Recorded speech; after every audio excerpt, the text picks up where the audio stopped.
This meeting of the City of Eureka Springs City Council will come to order. Clerk will call attendance for a roll call. Dee Perkypile. Here. Nikki Schneider. Here. Terry McClung. Here. Joyce Zeller. Here. James DeVito. Here. David Mitchell. Here. We have 6. All right, please stand for the pledge. I pledge allegiance to the flag of the United States of America and to the republic for which it stands, one nation under God, indivisible, with liberty and justice for all. Thank you. All right, brings us up for approval of the agenda. Motion to discuss. So moved. Second. I need to add the Parks resolution for a grant for the bathhouse to new business number 10 as number 10. Resolution for... Anyone else? Ms. Schneider. Unfinished business number 1, we need to postpone till the next meeting since our workshop is Wednesday. Is there a second? Second. It is postponed.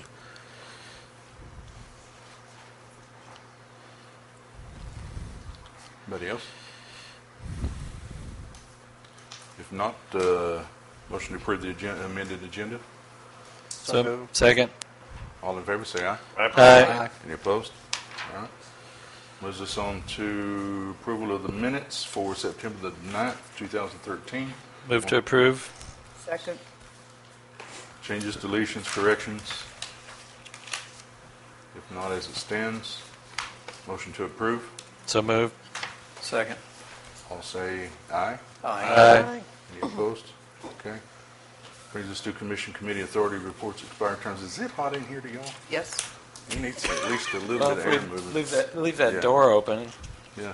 Is that outside door open, Barry? By any chance?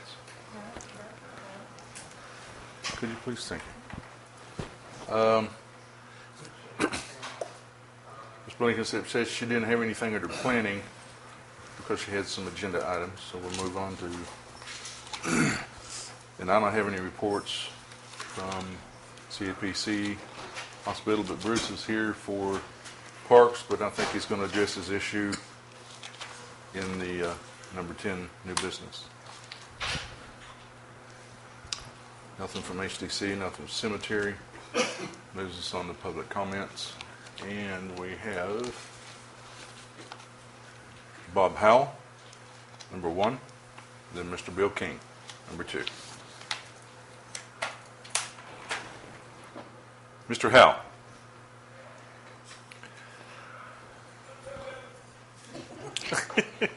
He's a little slow today.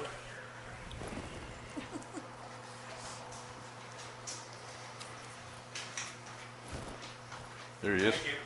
Come on in here. Moving a little slower with this knee.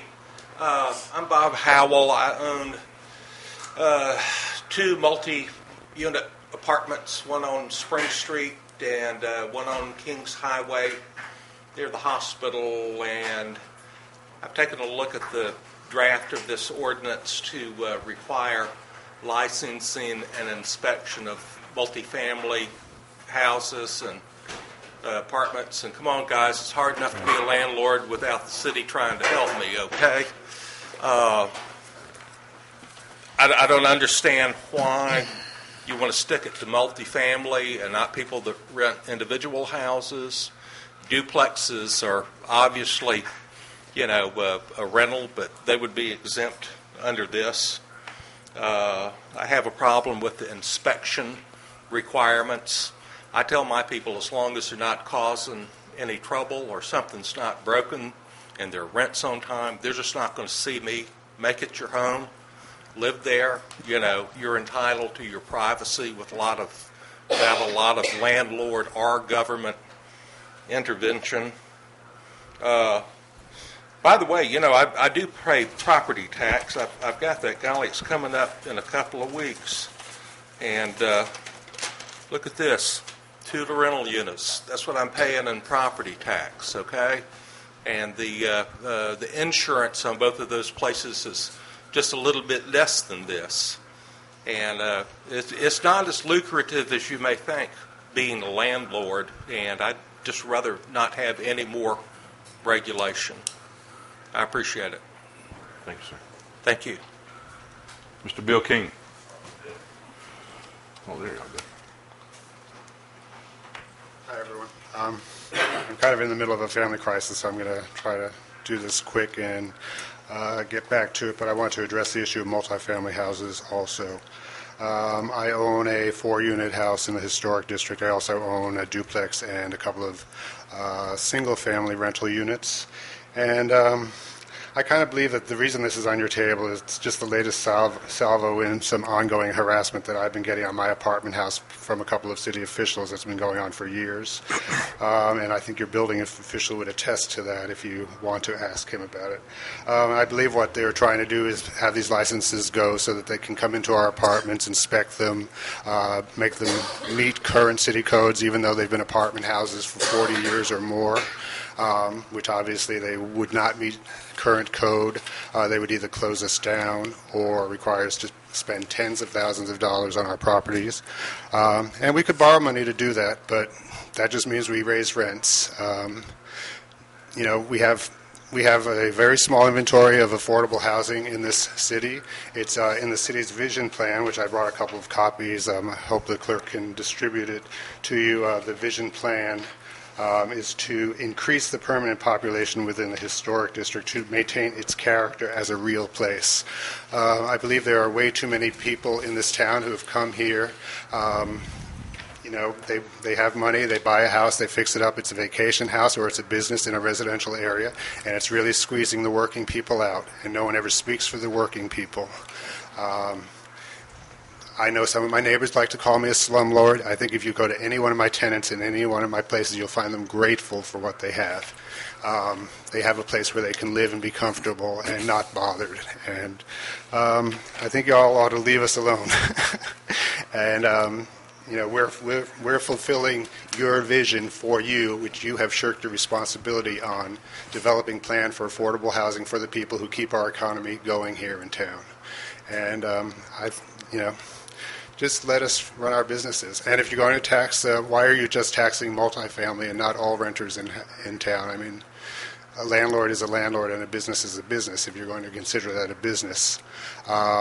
Landlords are not considered businesses in any other area in our government. They're not taxed as businesses or anything else. So I don't know. I just don't know why you're doing this to the working people of the town. We need places to live, and everything you do to discourage affordable housing is just, it's another strike against us. So please think about the people for a change and not just the businesses and the pretty police. Let's keep a little character, a little funk in Eureka Springs.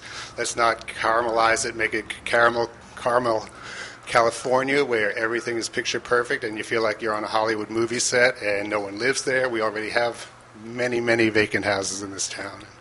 Let's just do something for the people for a change. Thank you very much. Thank you, sir. Unless there's anyone else out there that'll close public comments, moves us on to unfinished business. Number 1 has been postponed. Moves to number 2, be the clarification of authority to close Spring Street. Motion to discuss. So moved. Second. Floor is open. Mr. Mitchell. I think Ms. Schneider and I had posed that question to our attorney, so I'll wait for his answer. Okay. I've looked into this, and the only relevant passages that I can find to this would be our special events permit requirements, because it specifically addresses the use of a street or a parking lot. And under it, the mayor is given the authority to act on a permit when it is applied for. He is to consult with and receive the approval or the signatures of the department heads. And in some instances, he has to also consult with the county's health official. If there is a denial, then it can become a council matter. But it appears that the first line of decision-making rests with the mayor's office and with his department heads. So at this point, then, we move it back to the mayor, because there has been no official denial. That would be my understanding of everything I could find in our code and also in the state law. Thank you. Mr. Schneider. Is every special event permit the mayor and department heads, or is some the mayor and some both? It appears from the language that is used that all go with the department head's Okay, so if you're- knowledge. So if you're getting a special event permit to close down Spring Street, since this is what we're talking about, the mayor and all the department heads, which includes fire and police, all have to approve, or a majority? The notice has to be, or the application has to be made to the mayor's office, and then he has to consult with those other officials that are required by the statute. And those may include all the department heads, and it may also include, as I said, the county health. Okay, and do they like sign something, or they just talk on the phone, or? They normally would sign the application, it appears, Okay. Initially. initially, showing that they're aware of it. That's what I thought it was. Any Okay. further? Ms. Ellen? Well, so in the case that we have here, where the people who are going to be affected by the closing of the street are violently opposed to it, but they're not a department head or something, what is their recourse? Does not appear that they have a recourse because it only speaks of the appeal coming if there's a denial. Does not appear that there is an appeal from an approval. An appeal to whom? Well, the appeal would go to the council if there's a denial by the mayor and the department heads. But if the mayor approves it, they have no right of appeal. There does not show to be an appeal as part of the statute that I see. Ms. Snyder? Do you feel this is something that we should amend, that we should give due process to everyone involved? If you were to do that, you probably are creating another level of administration that does not appear in a lot of other towns, because it appears that other towns have the same setup where it is an administrative function of the executive branch to grant permits for events, and that typically only denials are appealable in those areas. Well, yeah, but that means that the people of the town, be they residents or merchants or artists or what have you, have no right to say anything. Is this true? As written. I am not being asked until right now whether I think this is advantageous or not. I was asked how we do it. No, I'm asking, do And they have any, they have no recourse? I per see se? no recourse under the current legislation. But I also see no recourse in other towns that have the same type of setup. As in same laws, but not same parking and street situations. It seems to be pretty universal with those that have special events, that it's an administrative function. I think I'm leaving that alone. Anyone else? Ms. Snyder? Yeah. I understand it's easier to leave administration to one section. I also understand that the people have the right to speak, address, and hopefully get some kind of action on something that is going to most wholeheartedly affect them. I don't see that we can just let this die. I think we need to do a workshop, take it further, do something. I mean, we are just cutting off the whole freaking town. Something to say. It's one of those damned if you do and damned if you don't. Mr. McClung? I don't believe that's at all true. If that was the case, we would have had them here before us in the past, like they already have. So you know, it puts the pressure on the mayor, but whether he's going to approve it or not, it depends on. I would think that whoever's in that position is going to weigh things out as he hears from both sides, because he'll hear from both sides. So, you know, it's not an automatic. You know, take for an example the Antique Car Festival, which we had a couple of weeks ago.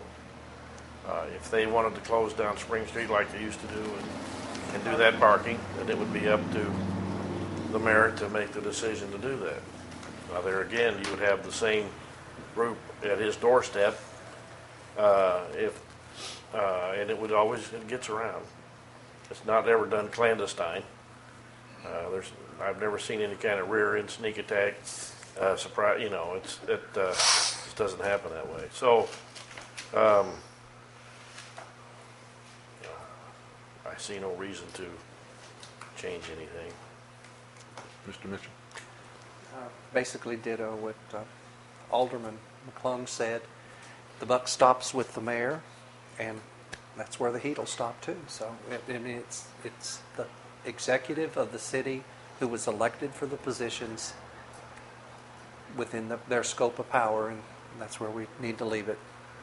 Mr. Perky Powell had your hand up next. Yes, sir. I would just ask you, Mr. Mayor, to consider it, take into consideration all parties' needs, but in particular the people that are trying to make a living on the street, on Spring Street. It really does and really will impact their businesses. I know that's not all there is to Eureka Springs, but they have made their feelings known pretty vociferously, and just hope you would take that into consideration, sir. Absolutely. Ms. Schneider? How do you feel about it? As the mayor, do you want to see any... I'm not making any comments right now Oh, until I weigh it all out together. okay. Mr. Mitchell?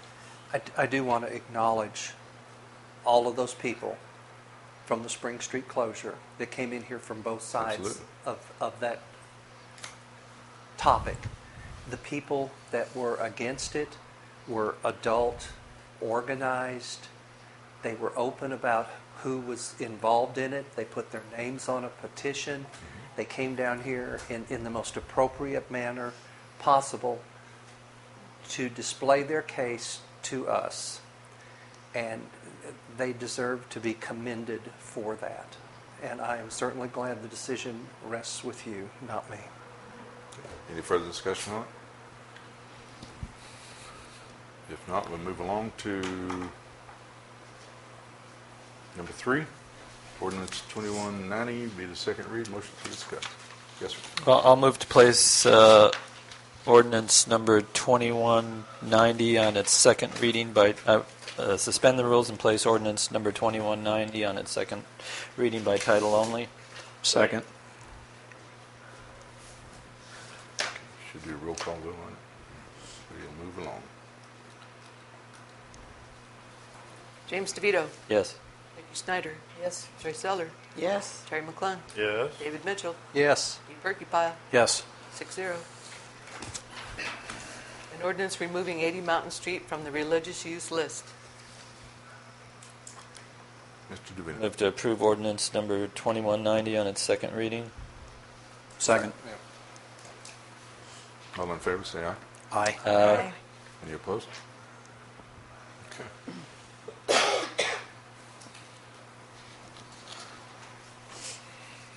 All right. That moves us to new business. Change gears here. Number 1 on the list is Mr. Richard Grinnell and the vacation of 5 Ojo. Motion to discuss. So moved. Second. Come on in, Richard. How you doing, sir? I'm doing fine. I hope everyone else is doing well tonight. Actually, when I first looked at this and it said 5 Ojo vacation request, we'd like to request 3 weeks of paid vacation. That's the first thing that came to mind after that. Anyways, we are here to request the vacation of a portion of Palo Pinto Street. We were here actually a couple of years ago, but at that time we had health problems in the family, and there was an ensuing death, and we had to take care of the estate, so we've decided now is the time to come back. And we're looking to vacate this portion of the street to get a clear title of it. We've been told by realtors that to sell the property, not having a clear title will make it very difficult. And so that's basically what we're looking for, is a clear title. And like I say, we're looking at a portion of Palo Pinto. Now, Palo Pinto runs from Ojo Street all the way back down to the bottom of our holler. We're only looking for the front portion of it to be vacated. Currently, our property has a building which sits on Palo Pinto, as does the house next door, which is Gilded Lily. They also have a building which sits on Palo Pinto Street. We do have a lease actually for that little piece of property just for the Ojo portion. Gilded Lily at this point doesn't. We'd rather not go with the lease because, again, the lease doesn't give us clear title, and there was one seller, which not for us, but had backed out of a sale because there was no clear title. Now, Walter, who was the next-door neighbor of Gilded Lily, was here prior, and he's having, he's sick now, so he couldn't be here tonight, but he also agrees with this. It's been approved by Parks. Bruce did walk the property with us, and it's been approved by Planning. And I'll go very quickly to show you the forms that we've got here. Now, you've got one form that looks like this, and I don't know if they're in color anymore, but it basically shows you, and this is Ojo Street, this is Palo Pinto here that's in the red, and you'll notice there are two buildings which are on Palo Pinto. Now, they've been there for probably 80 years. There is actually, the lease goes back, I think, to 1932. Then we have this one. This map really just sort of shows our overall property, the one in red. I guess I can see yours is not in red, but the big, not quite square, that's our property, and the line that goes between it over here is Palo Pinto. Now, all of these properties behind that you see here, they're not built. They're woods. That's part of the holler. Like I said, there aren't any houses till you get way over here at this point. We also have in there we gave you a copy of the lease that we do have, and it was actually transferred from the Sweats, who originally owned the house, to us back in 2003. No? They don't have a copy of that. I do have a copy if you needed it, so. Sure. Don't need it. Also, you'll find there's two pieces of paper in there with signatures on them. These are all the property owners which do abut a portion of Palo Pinto. And they have all signed saying that they would also like to. You don't have these sheets either. Sorry.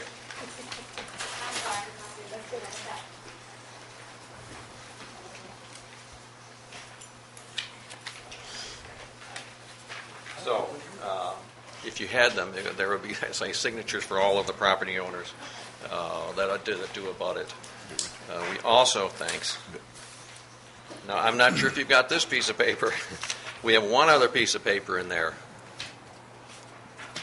Okay. This was given to us by Carroll County, their office, to actually lay out in the descriptive language what the portion was that we're asking to be vacated. So, like I said, I'm sorry you don't all have that. But that's basically what we're looking for, and I can answer any questions. Mr. McCall. Richard, you're just asking to vacate that part of Palo Pinto that splits your property. Is that correct? Correct. And I assume that that's what it does.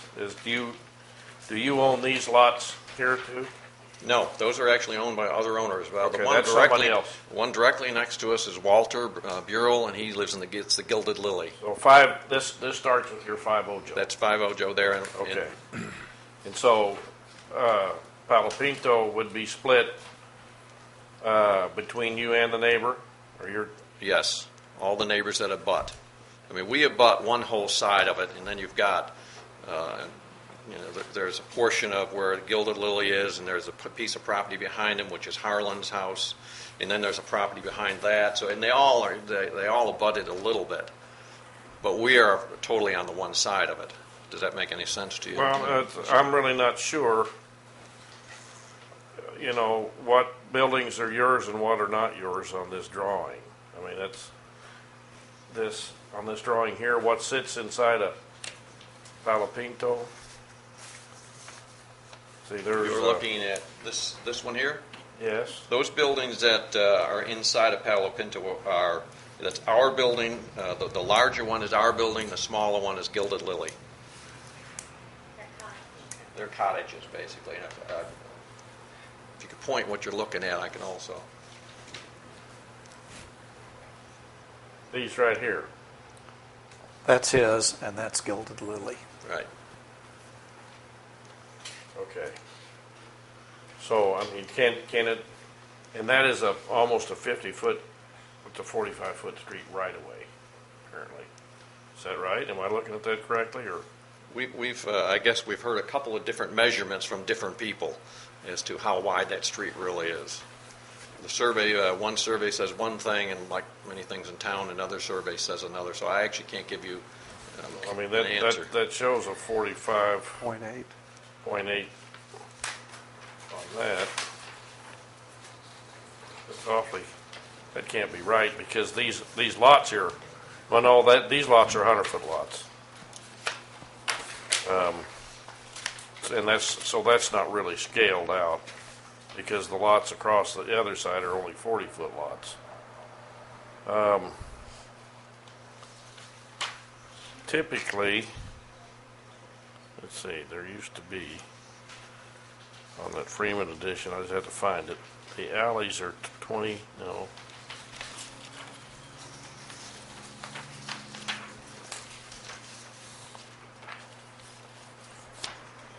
Well, anyway, it can that be split equally? I mean, what? It can. And is your question, I guess, going to be split equally so that each person gets the property that's on there? That's the standard procedure for. Right. And actually, what we Walter and I have talked about it, and we some of the last council came out. We actually told them that if you're going to split it, we're just fine splitting it between the buildings. Not 50-50, because that might then not give one of us enough the vacation to cover the property. So we actually created a line that said, if you're going to split it, why don't you split it right between these two buildings? If that's not possible, we said we would just split it halfway, and then Walter and I will come up with our own agreement. Really, I think that's about.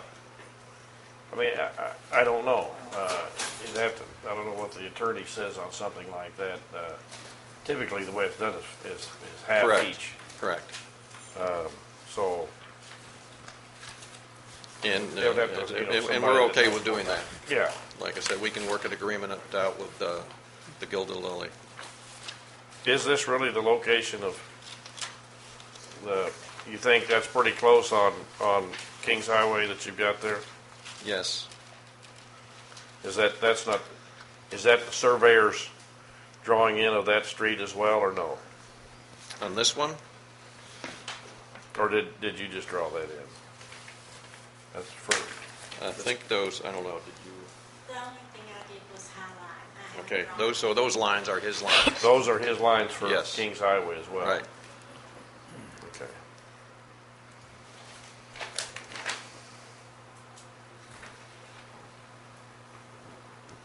Yes, sir, I'm sorry. I was looking at this. Direct a question to the attorney. Yes, sir. The public hearing, the approval by planning, parks was all done in January of 11. So we're 2 years and a number of months. Are we in good standing with that?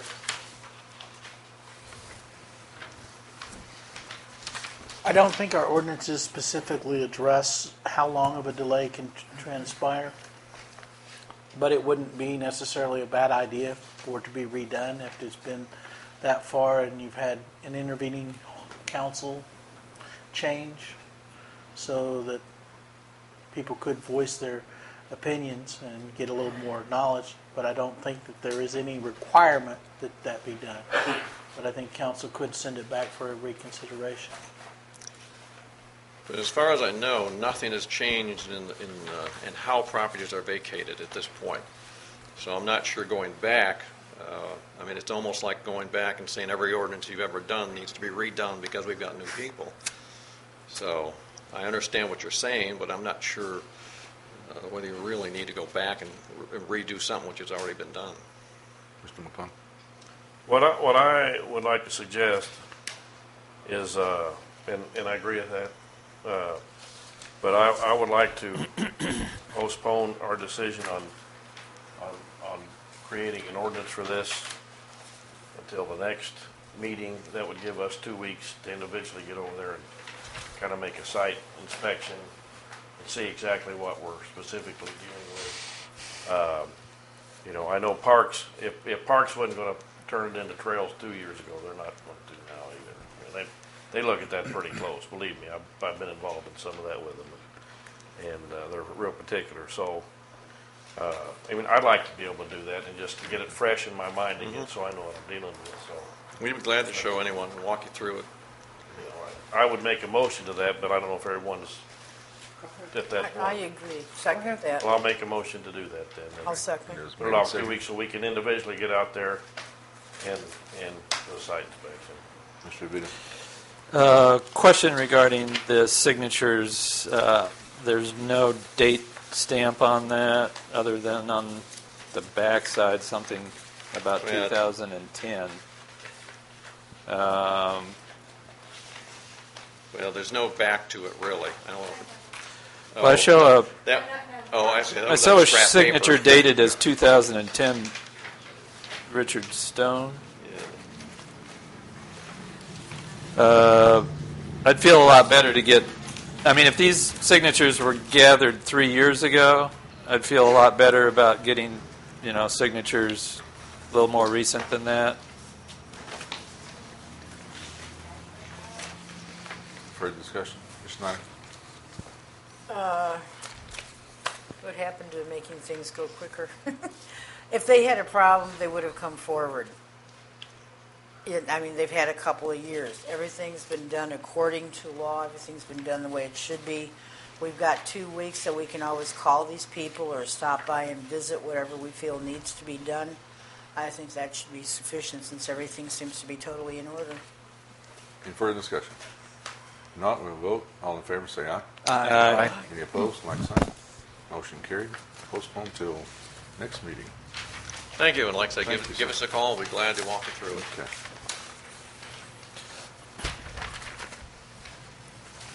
All right. Moves us on to number 3, ordinance rezoning, Nut Street request, number 2. Vacation request. Motion to discuss. So moved. Second. Floor is open.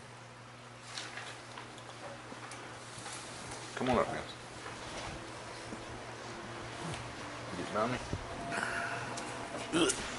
I'm Butch Iker, and I have requested the vacation of a portion of Nut Street that runs behind my residence. It's been approved, and site visits were done by both the Parks Commission and the Planning Commission. I'm not sure if you all have this on your... We do not. No, sir, we do not. Okay, so let me see if I can walk you through this. Yeah. This is Nut Street I here. guess we do. Oh, It's on the back. Right here. Pretty much. I don't have it. okay. And as you can see, our residence is here, and we own this property, and this property, which covers 3 sides of Nut Street that we're asking to be vacated. The 4th side abuts next to the Cold Springs Reservation. And that street, it's never been opened and never been used and never been maintained, even though it's on the plat. So our request is, to vacate that. Do you have any questions?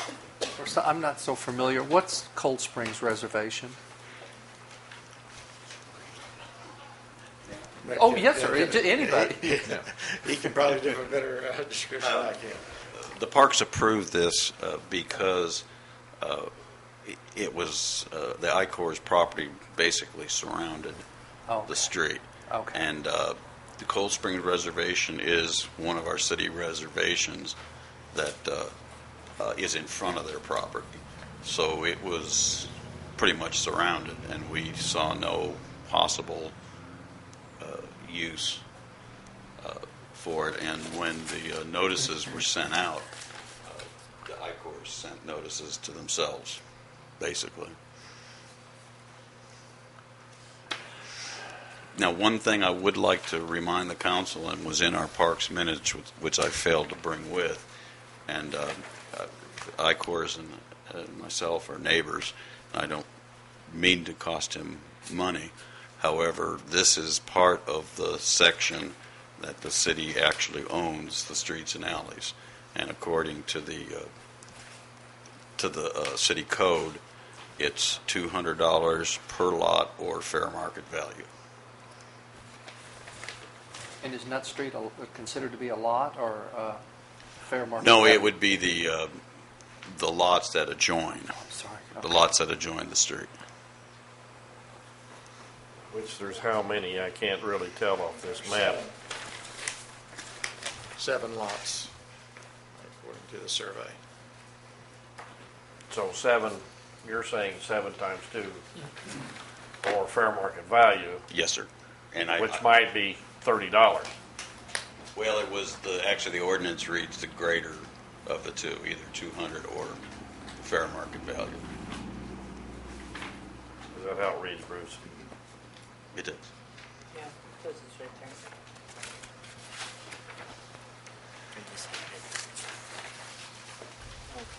Bottom of the page. Mr. Mitchell? So if we voted to vacate this, who's paying what money and to who and how much? Well, I think this coincidentally coincides if The that's, land with the land bank that is coming up next.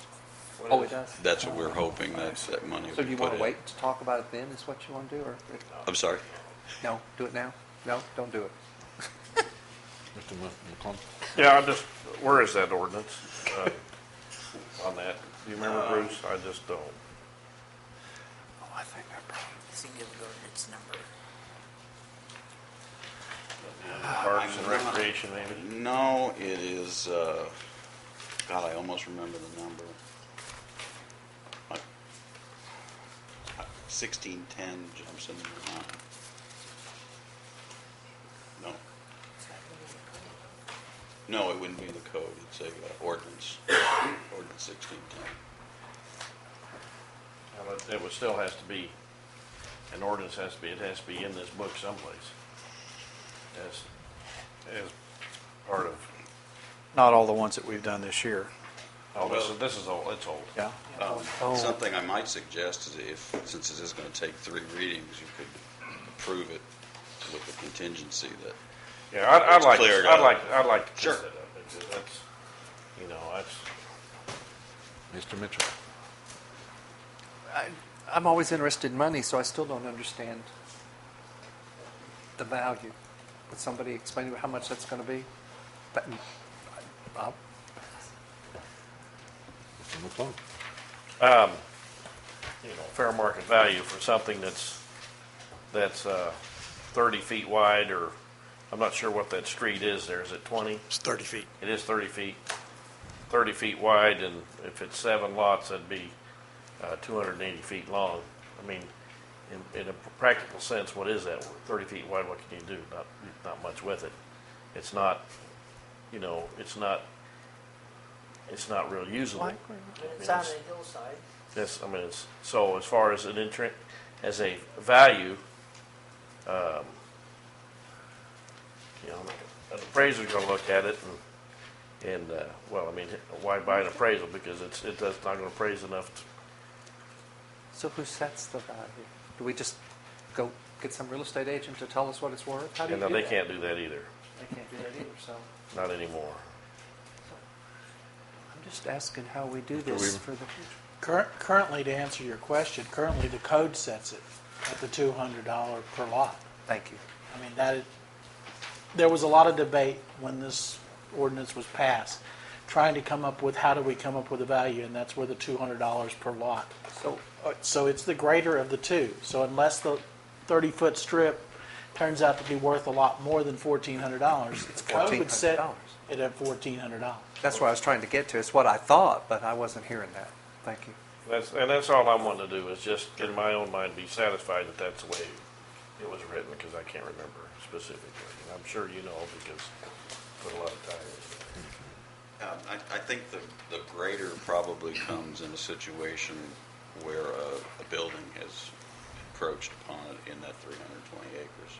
I think that would be the only possible thing that would increase the value of something that's difficult to find a comp for. Yeah.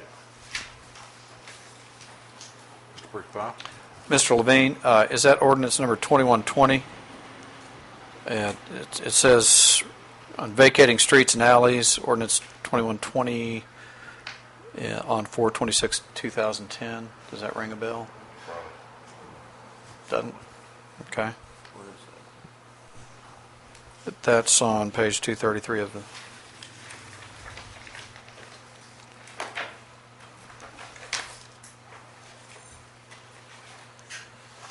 There's a reference to an ordinance. There's a reference to an ordinance here. It says, in all instances where a property owner within the city seeks to have a street or alley vacated, the property owner must comply with the procedure set out in ACA 14-301-301. In determining whether to vacate the street or alley, the City Council will consider how its decision will affect the green space and will ensure that the decision is in the best interest of the city. Doesn't necessarily indicate anything about payment, but... It's an ordinance, but honestly don't remember the number. Any further? I'd just like to see it. Going to make a motion of some sort, or just general language? Ms. Schneider? I move that we go ahead and accept the vacation of Nut Street. At proper value. What else do you need? Mr. Weaver?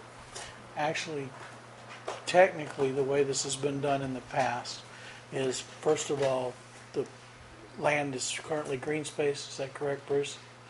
You have to remove it from the authority of the parks by ordinance, and then you have to approve the vacation by ordinance. So you need two ordinances to do what your motion is doing. I'll make a motion to remove from the green space of parks. I'll second that. That'll take 3 readings. And do we have to do them at the same time or one after? And have the another? attorney draft that ordinance. Yeah. Okay. You can actually do multiple readings, of course, on any ordinance if the council so decides. But I mean, if we have to remove it from parks first and then we vacate it, can we do these at the same time? Do we have to wait for the first one to be finished and then start the second? Technically, unless you attach emergency clause to the first one, it wouldn't be effective until it's been published and meets the requirements there. I don't like emergency clauses. Do you have an emergency, sir? No. Okay. Mr. McClung? I think what the question is, can they be done concurrently? Well, technically, if the one is not in place, you don't have power yet on the second one. Okay. So we start with one, right? Start with one. Okay, so that was my motion. You want to restate your motion, please? Okay, I make a motion to remove the Nut Street property from parks By ordinance. by ordinance. If the attorney will write up. And I seconded it. And we need a legal description of what we're removing. Oh, that was the other one. I had. Does that have to be in the motion? No. But we will, if you vote it, we will need from the property owner a legal description, or we're going to be spinning our wheels. Any further discussion on this? Okay, if not, all in favor, say aye. Aye. Any opposed? Motion carries. So you know you have to. Does that give you time, Terry? That gives you time to look what you want, doesn't it? Okay, Oh, yeah. Okay. thank you, sir. No, you won't. All right, moves us on to number 3, discussion of ordinance on rezoning 80 Mountain to C3. Move to discuss. Second. Floor is open. Mr. Weaver. You do not yet have this ordinance. I've been working on it, but I've not yet found a complete legal description. I was able to get a partial from the planning commissioner chair, but I appreciate the help, but I've got to find a full legal description to finish out the ordinance. That's what it's lacking. It wouldn't have been included in that court order? I haven't found it in the court order. I'm going to go back and try to get the court file now and see if it was in other documents. It should have been in the original complaint. So we And just I'll- table it? This motion. If you'll give me another 2 weeks, I'll have it for you. Motion to table item number 3, rezoning Second. 80 Mountain. All in favor, say aye. Aye. Any opposed? Moves us on to number 4, ordinance for intimate theater in C3 as a conditional use. Motion to discuss. So moved. Second. Floor is open. We have that one here somewhere. It's the one you wrote. Did you Yes, notice it her? is. And Ann graciously got it to us today. Mr.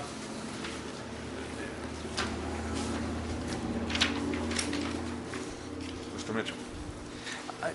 We have the definition. We'll have it here somewhere. I had a couple questions off of the for the attorney on this issue that I need to understand. At the time we've been dealing with the theater situation and all that went on with it, and then it was discovered, found, whatever, and the theater was allowed to continue because of the studio workshop thing. So if we pass this, put a definition of intimate theater as a conditional use and pass it, what are you thinking happens with the current theater that's operating under what it's operating under now? Is that grandfathered and it stays under that? That's what it's been classified as, or it's what it's under. It's operating under that. So I'm trying to figure out I wanted to be sure that people are not thinking because this is intimate theaters being passed, that in fact that what's currently happening, they have to come back and start. I don't know. I just need to. At this point, I don't know whether they're legally or illegally operating up there. Passage of this particular ordinance would not change their status unless they do come back and apply under this and are approved or disapproved. But right now they're operating and they've not been cited.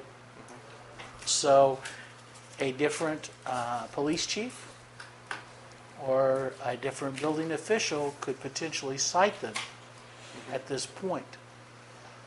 I don't know that our current one intends to, but he could, or either of them could at this point too. So it's really not changing their status unless they come back and apply under this. It's not grandfathering them in because you're not approving a change to what they are operating or what they believe they're operating at. I'd like to continue just for a moment. So just to help me out here, when this application of what was currently in C3 was reviewed, were you present with the police chief and Jack Moyer? Were you there? I was not in the same room with either of them. Did at you any consult time. on it? I was asked to talk to the police chief, and I did talk to the police chief. As far as talking to Jack, I don't remember ever talking to Jack Moyer about it. I did get a call from an attorney at one point about it, but it wasn't. And you told the police chief what you're telling us now, or is this a slightly different version? I told the police chief, to the best of my recollection, that I think there's play in the words there, and that we would have problems in court enforcing it, although it is something that could be addressed by a citation and a judge's decision. Yeah, you've said that before. Okay. I mean, the wording is not the best in our ordinance, and I would suggest it needed cleaned up. At the time, the Planning Commission chair was out of town, and I suggested that when the Planning Commission chair returned to town, that we probably should address the issue with the Planning Chair Commission as to whether the planning wanted to tighten the wording of the ordinance, or if it believed that it was tight enough that we should proceed with a court action or not at that time. And I don't believe that that's actually, I mean, it's been bantered about, but I don't think it's ever been really made a decision. I can understand. To me, when there's ambiguity, and people have differences of opinion. Yeah, I can see what you're saying. You want to resolve it, cite it, let it hit it, send it off to court, and let the judge pick it up. I mean, that makes total sense. But I can also see the police chief and the other people saying, it's ambiguous, and I'm not gonna just go charging on my against windmills here with my little lance and just running around. And I also I can definitely see his point of view about this situation, and we also know that planning is diligently now, since they have a full planning commission, and they've had a lot of topics this year coming up, some very interesting ones, are trying very hard to go back through the books and look at things as they come up and fix them and clean the wording up. So I do understand that. I think back on this, and I think about those weekly rentals and the interpretation that went on, and how it became contentious, and words were used that were rather inflammatory, criminal, and things like that. But I don't necessarily see that when somebody interprets and reads something that they're trying to circumvent the process, that they're trying to screw over the ordinances, that they have these criminal or malicious intent. I think that's the way they read it, and that's the way they believe it, and they're looking after their interest and the interest of their businesses or something. So I understand the point of view where a lot of people, it seems recently, are challenging us. And then I think, in essence, it behooves us to encourage planning to continue to go through those and clean up as much as they can as it comes up. That's it. Ms. Schneider? Okay, I'm going to be asking a couple different people things. Okay, this ordinance as written, have you read this? And talking about the one on changing the definition? Right, for intimate theater. For intimate theater. Yes, I wrote it. Oh, well, yeah, I know, but I meant, did you approve this? Did you do this because that's what you were told to do? Do you think this is what is needed as opposed to the wording that we have now? Is this the cleanup? I don't technically have a say in whether it's appropriate or not. I mean, honestly, that's what the table is for. Well, I'm asking you. Did I make a study of it and decide whether it was appropriate for this town? No, I didn't. I did what I was asked to and included an ordinance for your consideration. Okay, the thing is, when all this was first being talked about, there was a matter of what the hours would be, the lighting, the parking, I mean, there was a lot of stuff in there. And all we have here is parking. I mean, that's basically the only thing that's being addressed. Now, so are you saying that if this gets passed, and really the only thing that's being addressed is the parking situation, does that mean that they would continue operating as they have with no further guidelines, no further restrictions, because all of that is what's been talked about for ages? The current code has restrictions on hours of operation and various other restrictions already in it as part of the C3. And this would not be tied specifically to a particular property. This is going to be throughout C3 that anyone come and apply for it. This is a conditional use permit. This is not a automatic right to operate within C3 this type of business. They're still, if they want to operate under this, going to have to jump through all the normal hoops that they would have to jump through to get it through, to get the permit approved. That would include applying with the Planning Commission and getting their approval, whatever property might want to operate under this. Okay, so right now as it stands in C3, because I always get it mixed up, do all businesses like Ermilio's is out there and there's a couple other different things, do all of them have CUPs that they have to get approval from the neighbors? There are several approved uses in C3 that do not require CUPs. There is a separate list of businesses that can be operated legally if they receive a CUP. But there are several businesses, by virtue of what they are, can operate without a CUP in it. Well, then why would we make this a CUP as opposed to just an approved use? And maybe add, they've already got the restrictions and the hours and all that. What would be the difference there between a CUP and just an approved use?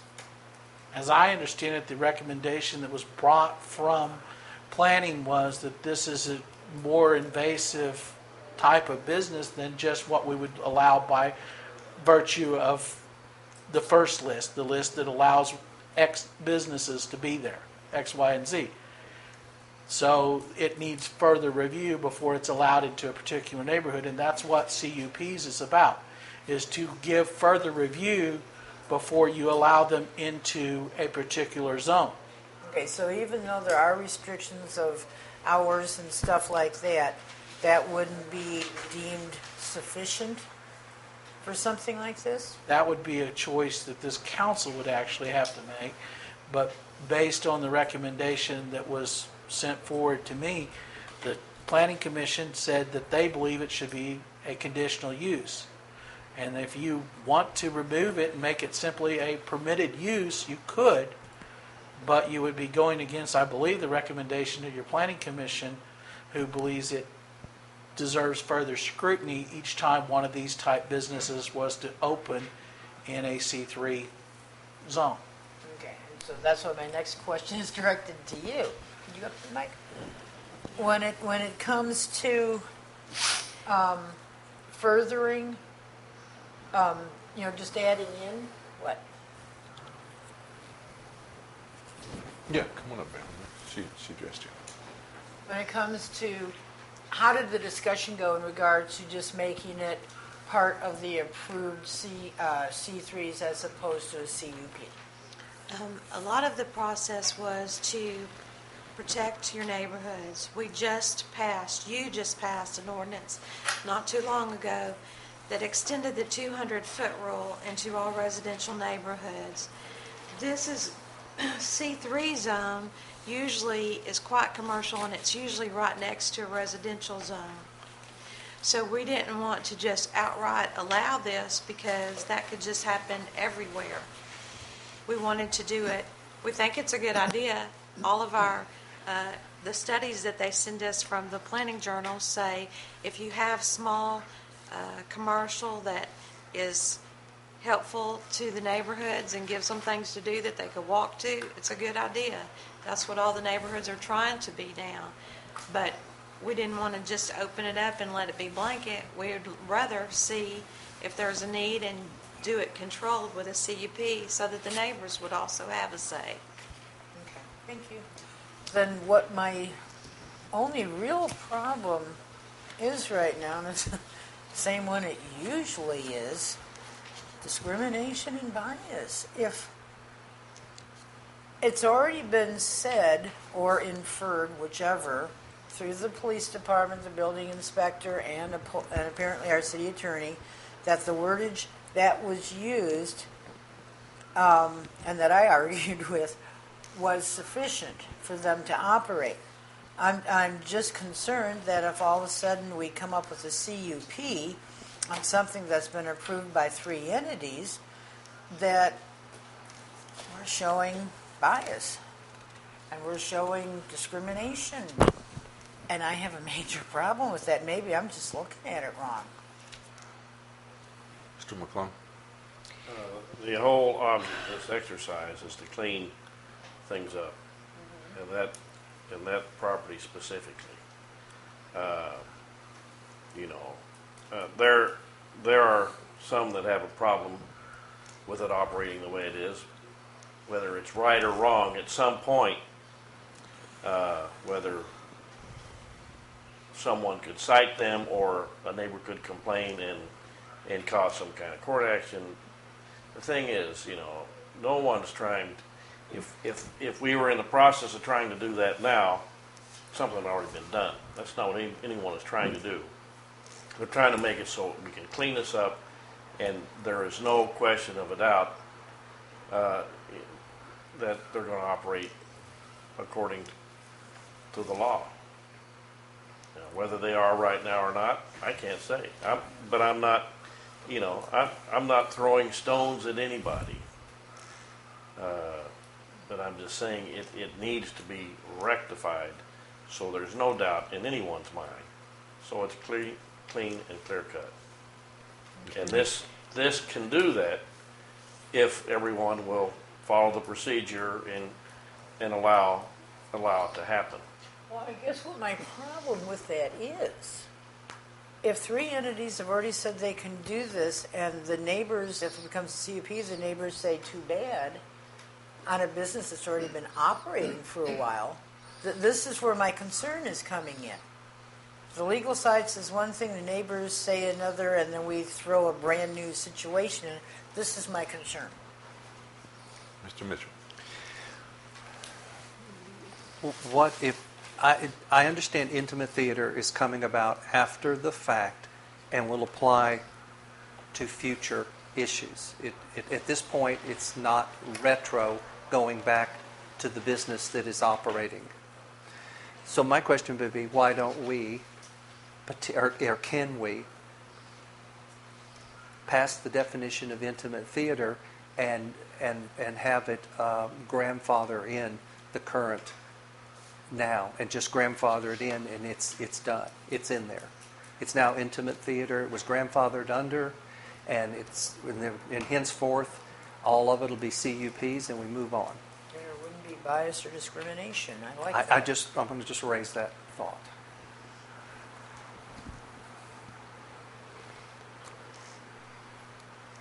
Anyone else? Yes, we're all looking your way. If you're addressing that to me, I would like a few minutes to think about it, honestly. All right. Can we take a break? Basically, it probably could be done that way. It doesn't fit with what's there.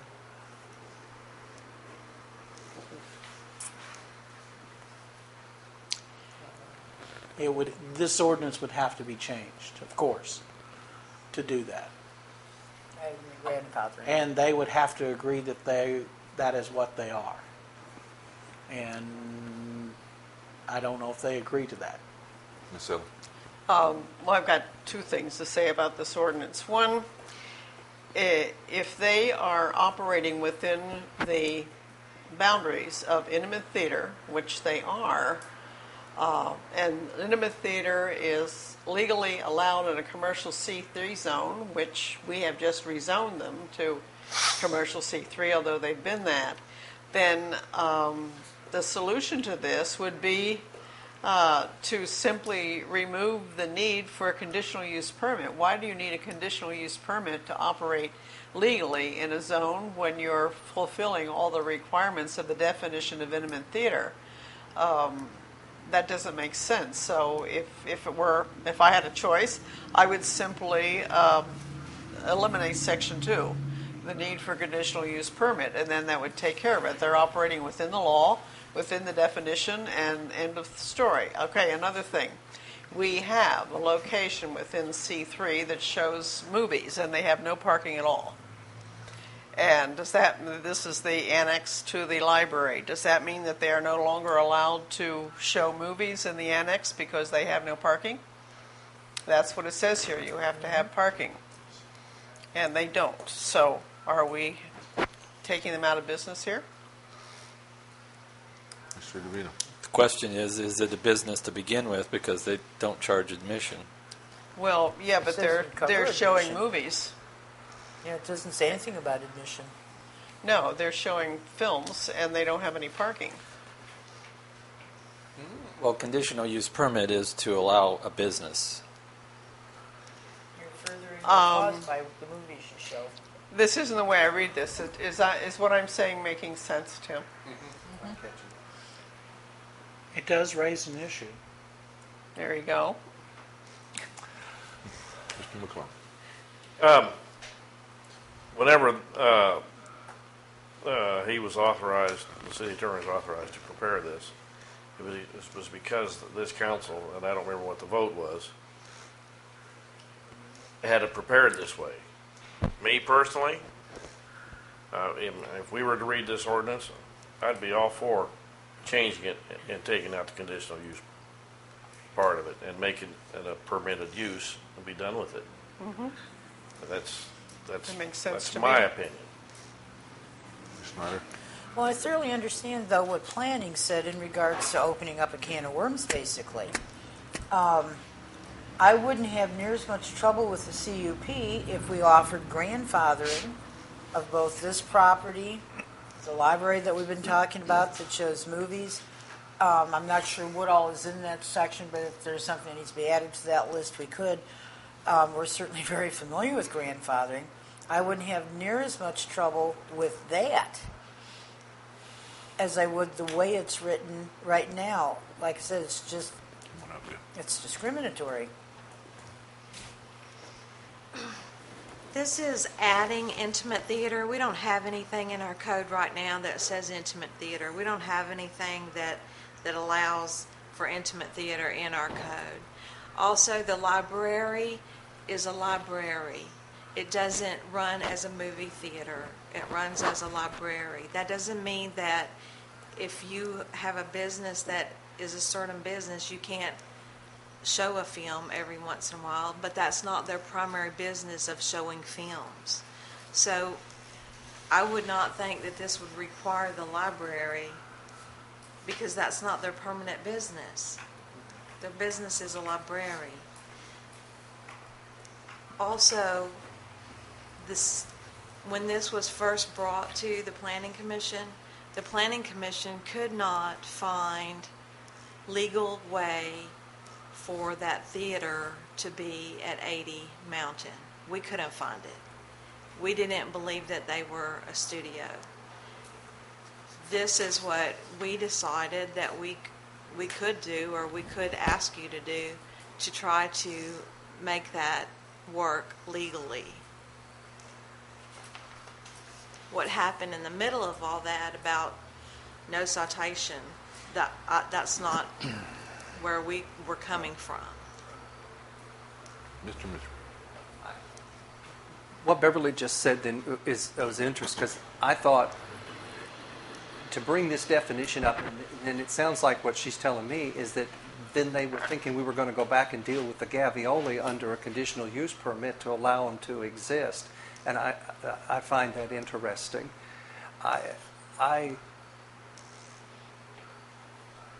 We have some more discussion, so I don't want to make the motion yet. I'll just wait. Go ahead. I'd like to make a motion that we take this ordinance that is the attorney has drafted and ask him to take it back and take the conditional use permit off and look at the situation of grandfathering the gavioli under it. Mr. McClung? Before you make that, Yes, I would suggest that just take the conditional use permit out Okay. and make it a permitted use, Okay. and make the ordinance as a permitted use in C3. But that Can I opens a change? can of worms. No, it doesn't. No, it doesn't. No, it doesn't. Can I change my motion? You didn't get second. Yes. you I can. didn't get a second, Sure, did I? I did. motion. Can I go back? Yes, you can. I'd like to oh, now, Terry, I forgot what you said. Remove conditional use. Just remove the conditional use and make the intimate theater definition as written by the attorney a permitted use. Second. Grandfather. Any further I'll discussion? wait for that. All in favor, say aye. Aye. Any opposed? Motion carried. Mr. Weaver, it's back to you. If they want to do it, they can take the word conditional use out of section 2 and put permitted use in its place. And I think that'll do it. Well, that was Section fast. 2, make Okay. conditional permitted. And then you need to change the title about conditional use. And where, actually, maybe you should give it to me and let me take out the where. Yeah, let's do it right. Yeah, that's- Sounds like a It's good not, idea. it's not that complicated, but we're going to delete about 6 spots. Thank you. Okay. Number 4 is Mr. Weaver. But what about the concerns of planning? Oh, yeah. I'm just opening it up to everybody. We're finished with that topic. Okay. We don't care. Well, That is, we've decided. It's going to slap you. Fix conditional Okay. use and make it a permitted use. all right, is there any other discussion on this? We've got a second. All in Well, I favor? asked a question, but nobody answered me. Didn't we vote on it? We've already voted. Yeah. We had a roll call, or I didn't know we voice. voted. Yes, you said Planning yes, just wants to too. be rid of this. All right, we'll just go through it again. Voted on it. I'm going to do it right. I think it was and not six, go back. 6-0. Mr. Weaver. Yeah. All right. One more time, just for the record. All in favor, say aye. Aye. Any opposed? Okay. Motion to go back to Mr. Weaver. Okay. All right. Moves us to number 5, a resolution for support of airport extension. Move to Motion to discuss. discuss. Is there a second? Second. I think Mr. Clark here to address this one. Lonnie, come on in. Okay, we at Carroll County Airport, we currently have 3,555 feet in length of a runway, and we can get jet traffic in, but the insurance carriers will not cover them coming into that shorter runway. And so we have this project that we're going to go to the FAA, Federal Aviation Administration, to get additional funds to lengthen the runway to 4,000 feet. And so we need all the community support, and like from the city council and letters from individual business people. And so that's what we're asking the city council to do, is to support us with a resolution so that when we go to the FAA, we will have that as a matter of record. And it's 4,000 feet changes kind of the whole dynamics of the airport in that we can get the light jet traffic in, which they do come in occasionally now. We have some medical jet traffic in. As a matter of fact, we had a jet on the tarmac here a few months ago that stayed there for 2 or 3 days doing dialysis and everything. They did come in.